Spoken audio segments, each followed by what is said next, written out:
अपने पसंदीदा शो के फुल एपिसोड देखने के लिए अभी डाउनलोड करें दंगल प्ले ऐप। बाबा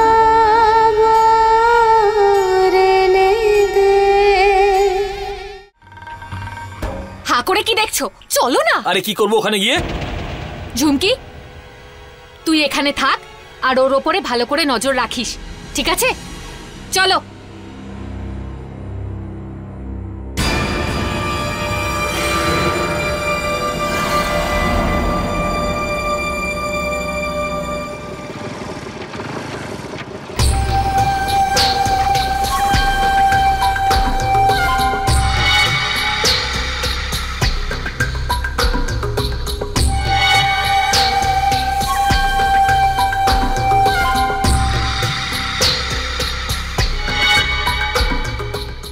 এই বাড়িটাই, একটু সাবধানে কথা বলবেন।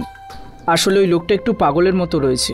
আরে পাগল হোক আর রাগী হোক, তোর বাবা মা কালো জাদু নিয়ে ঘোরে।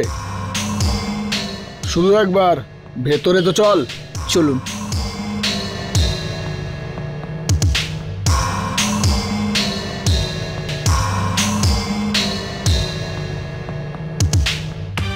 মেসোমশাই। আরে এসো বাবা এসো, এখানে মেসোমশাই নমস্কার। নমস্কার বাবা, নমস্কার। মেসোমশাই, ইনি হলেন আমার বাবা, ইনি হলেন আমার মা। নমস্কার দাদা, নমস্কার দিদি। নমস্কার। নমস্কার। আর এ হলো আমার বন্ধু প্রকাশ। নমস্কার। আপনাদের সাথে দেখা হয়ে খুব ভালো লাগলো। এখন বসুন, বসে পড়ুন। শেষ পর্যন্ত তুই তোর বাবা মাকে নিয়েই এলি? খুব চিন্তায় ছিল, বলছিল যে আমার বাবা মা গ্রামে থাকেন, তাদের আসা খুব কষ্টকর, ওনারা আসতে পারবেন না। চলে তো এলো। আসলে প্রথমে একটু সমস্যা হয়েছিল, পরে আমি যখন রাজি করালাম রাজি হয়ে গেল। হ্যাঁ হ্যাঁ ঠিক আছে। যদি খারাপ না পান একটা কথা জিজ্ঞাসা করি, অমিত আপনারই ছেলে তো না? একই ধরনের প্রশ্ন, আমার নয় তো কি আমাদের প্রতিবেশীর? আগে আপনারা তো খারাপ পেয়ে গেলেন। কথা হলো এটা বাড়ির ব্যাপার, তো একটু খোঁজ খবর তো নিতেই হবে। তবে একটা কথা, আপনি যে সোজাসুজি জবাব দিলেন না, তা দেখে আমার পুরো ভরসা হয়ে গেল। বাহ বাহ বাহ বাহ, কত ভালোবাসেন আপনার ছেলেকে। দেখুন দাদা, এমনিতে ওর সাথে কথা তো আমি বলেছি। এই বাড়িটা না আমার পূর্বপুরুষের, তাই আমি চাইছিলাম যে পরিবারই এখানে এসে থাকুক না কেন, এই বাড়িটাকে নিজের মনে করে ভালোভাবে দেখভাল করে। অমিত আগে একা এসেছিল, তাই ওকেই আমি বিক্রি করে দিলাম। এখন আপনাদের সাথে দেখা হওয়ার পর আমার পুরো আশঙ্কা মিটে গেল। আপনাদের থেকে ভালো লোক আর কোথায় পাবো, যাকে আমি আমার এই বাড়ি দিতে পারি। তাহলে কি বাড়িটা এখন আমার? হ্যাঁ হ্যাঁ একদম তোরই এটা। আমি 4 লাখ টাকা নিয়ে এসেছি।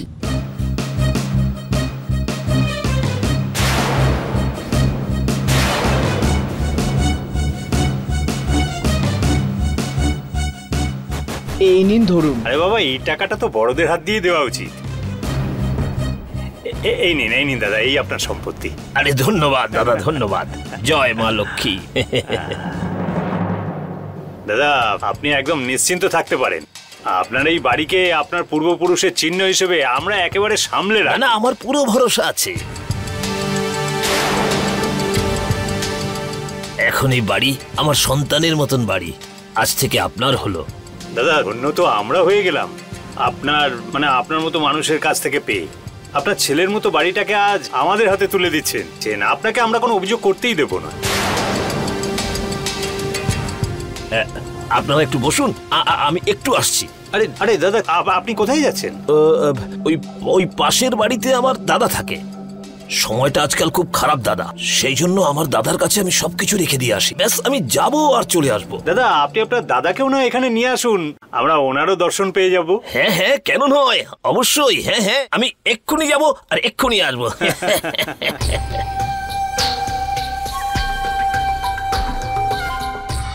আমাদের প্ল্যানে পুরো ফেসে গেছে ওই বুড়ো লোকটা। হ্যাঁ, ফেসে তো অবশ্যই যাবেন আমাদের জালে।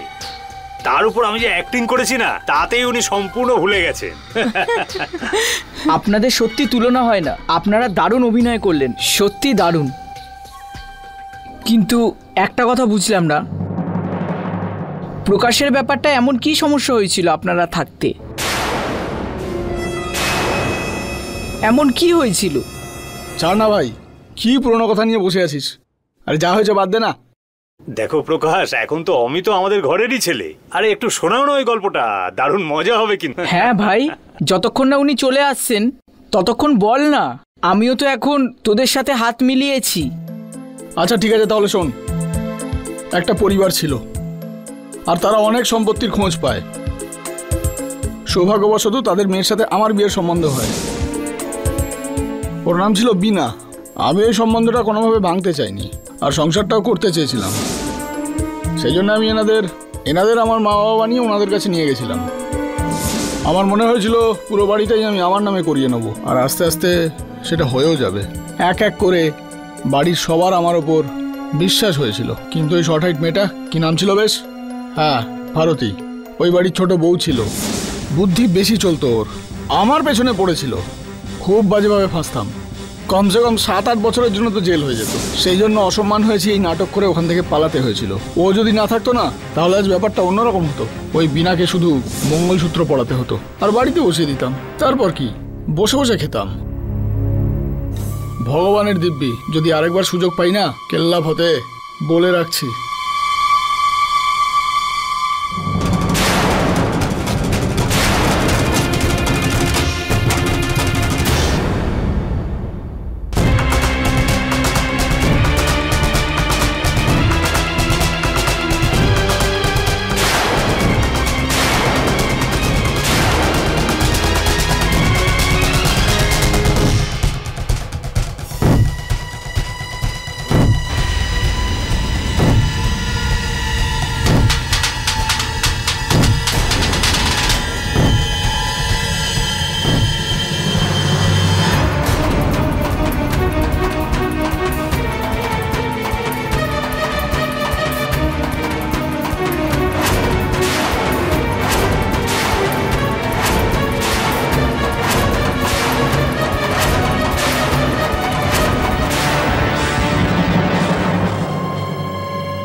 এই বাংলোতেই তো ঢুকেছে, কোথায় গেল?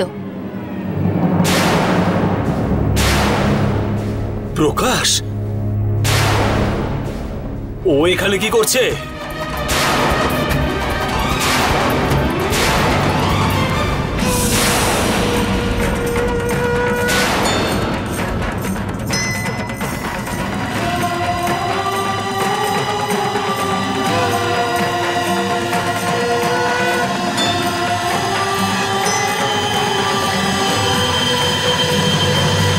কি ব্যাপার প্রকাশ, এত এদিক ওদিক তাকাচ্ছ কেন? তোমার থেকেই শেখা এই ঠকানো। তোমার কাছে তো খুব বড় বিষয় নয় এটা। কোন ধোকা? আপনাদের নিশ্চয় কোথাও ভুল হয়েছে।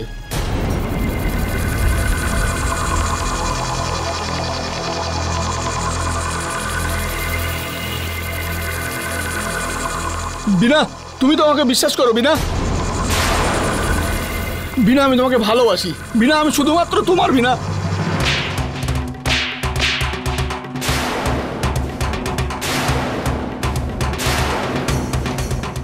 বিনা, বিনা, বিনা, আমার কথা শোনো। বিনা,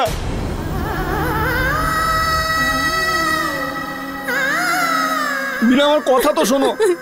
বিনা, বোঝার চেষ্টা করো। বিনা, বিনা।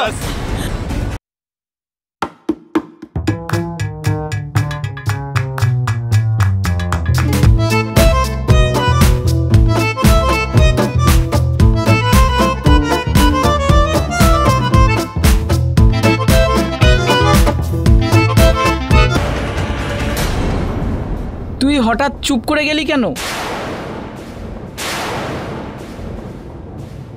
আরে যে মানুষটাকে তার উচ্চতার জন্য তোর ছোট মনে হতো, আজ সেই ছোট্ট মানুষটাই তোর সব কুকর্ম সবার সামনে নিয়ে এলো।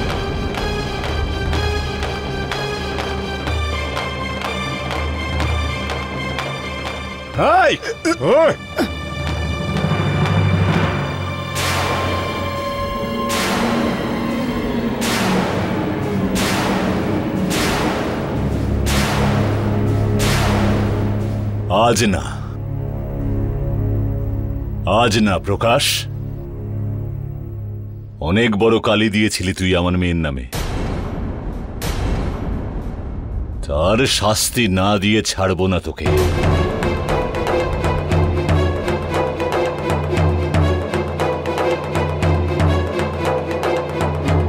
এখন তো চোখ খুলে গিয়েছে নিশ্চয়ই আপনাদের। এই সেই ছেলে যে আপনাদেরকে ঠকাচ্ছিল।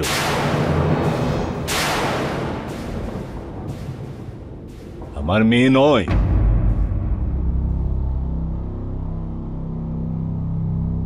যে আপনাদের টাকার জন্য বিনার জীবনটাকে শেষ করে দিচ্ছিল। আমার মেয়ে নয়।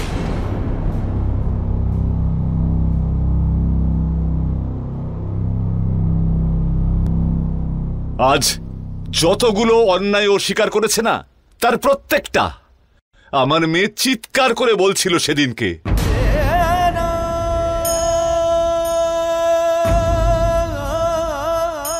আপনাদের সবার বিরাগ ভাজন হওয়া সত্ত্বেও ও একা ওর বিরুদ্ধে প্রতিবাদ জানিয়েছিল, কিন্তু আপনারা না ওর কথা বিশ্বাস করেছেন, না ওর চোখের জলটাকে।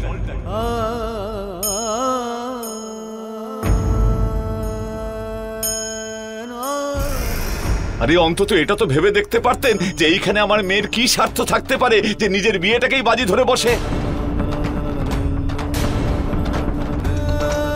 এখানে যদি অন্য কোনো মেয়ে থাকতো না, তাহলে হতে দিত আপনাদের মেয়ের বিয়ে ওই অসভ্যটার সঙ্গে, কিন্তু নিজের গায়ে কোনো আঁচ লাগতে দিত না। কিন্তু আমার মেয়ে তো সবকিছু শেষ করে ফেলেছে আপনাদের জন্য। আপনাদের সাথে যাতে কোনো অন্যায় না হয় কেবলমাত্র তার জন্য, শুধু বিনার জন্য এতটাই ভেবেছিল ভারতী। কিন্তু আপনারা তার মূল্য দেবেন কিভাবে? লাখের মধ্যে একজন প্রকাশ যে আপনাদের মন প্রাণ জুড়েছিল। আমিও হাত পা ধরেছিলাম আপনাদেরকে, আমার মেয়ের সত্যিটা জানবার জন্য বলেছিলাম, কিন্তু না, আপনাদের তো সেই মুহূর্তে ভারতীকে শুধুমাত্র কাঠগড়ায় দাঁড় করানো উচিত ছিল, ব্যাস। এই জন্য এই হারে বজ্জাত প্রকাশটাকে আপনারা চিনতেই পারেননি। না চিনতে পেরেছেন আমার মেয়েকে ও সত্যিটাকে। আপনাদের মেয়ের জন্য, আপনাদের পরিবারের জন্য শেষ হয়ে গেছে আমার মেয়ে।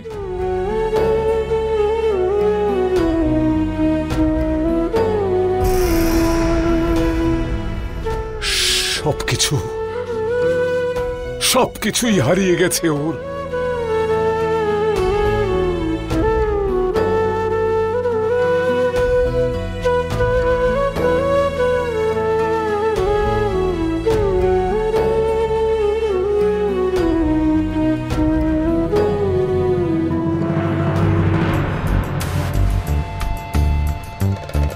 দেখুন, আমি আপনার কাছে হাত জোড় করছি, আপনার পায়ে ধরছি। আমাদের আপনার এই ঘরোয়া ব্যাপারের সাথে একেবারেই কোনো যোগাযোগ নেই।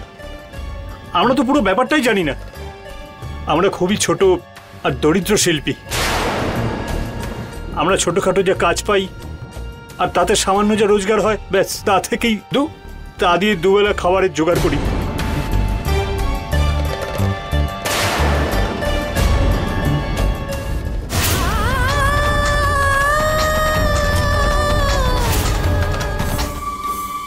আপনি আমাদের ক্ষমা করে দিন আর আমাদের যেতে দিন। কেউ কোথাও যাবে না।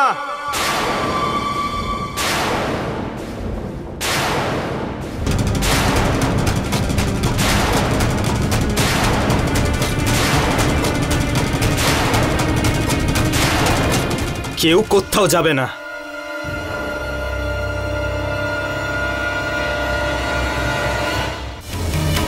তোর এত বড় সাহস? হ্যাঁ, তোর জন্য আমার বোন আত্মহত্যা করার চেষ্টা করেছিল, বুঝেছিস? বিয়ে ভাঙার পর কেউ একটুও খাবার মুখে তুলতে পারছিল না। অপরাধ তুই করেছিস আর তার শাস্তি আমরা পেয়েছি। তোর মতো চোরের জন্য, তোর মতো চোরের জন্য আজ তোকে আমি প্রাণে মেরে ফেলবো। জীবিত রাখবো না তোকে। আমাদের মেয়ের জীবন নষ্ট করবি তুই? হ্যাঁ, আজ তোকে ছাড়বো না আমি। বল বল করবি? হ্যাঁ, আমাদেরকে ঠকিয়েছিস তুই।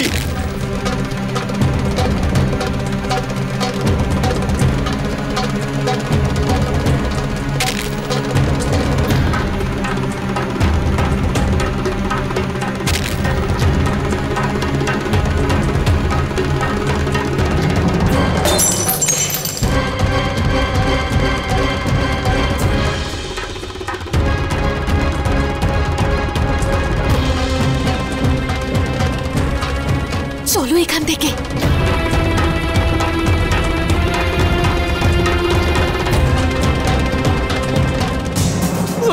ডমরুদা, আমার বোনকে ঠকিয়েছিস তুই। তোকে আমরা কি মনে করেছিলাম, আমার কি বেরোলি।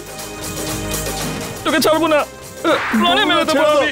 আমার বোনকে বিয়ে করে কাজের লোক করে বাড়িতে রাখতে চেয়েছিলিস না তুই?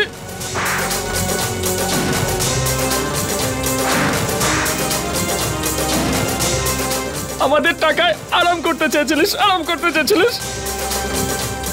জানিস তোর জন্য ভারতী বৌদিকে আমরা কত বাজে বাজে কথা বলেছি, কত কেঁদেছে জানিস তুই? আমরা কত কেঁদেছিলাম।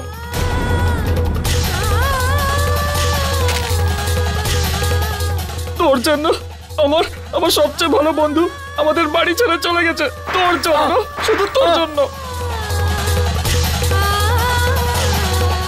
কত ভালো ছিলাম আমরা, আমাদের ভারতী আমাদের সঙ্গে ছিল।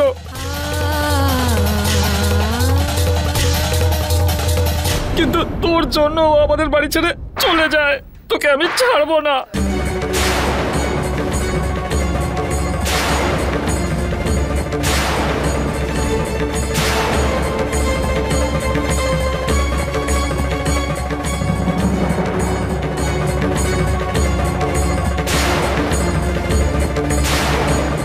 ছাড়ো, ছেড়ে দাও।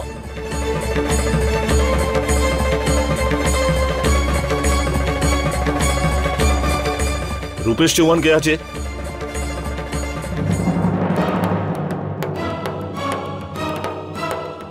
আমার নাম রূপেশ চৌহান, আমিই ডেকেছিলাম আপনাদের।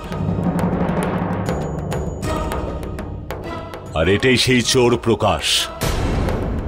ছাড়বেন না ওকে, ধরে নিয়ে যান ওকে। আগের বার তো প্রমাণের অভাবে ছাড়া পেয়ে গিয়েছিল, কিন্তু এবার ও আর কোনো সুযোগই পাবে না। যা যা অন্যায় ও স্বীকার করেছে আমি প্রত্যেকটাই রেকর্ড করে নিয়েছি।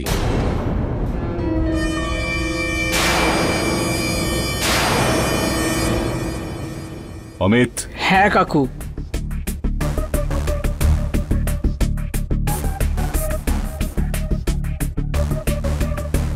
এই নিন। এই নিন ইন্সপেক্টর সাহেব। প্রকাশ আর এই দুজন হচ্ছে ওর সঙ্গী, ধরে নিন ওদেরকে। ধরো ওদের।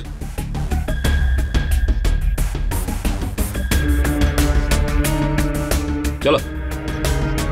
দেখুন আমরা কিছু করিনি।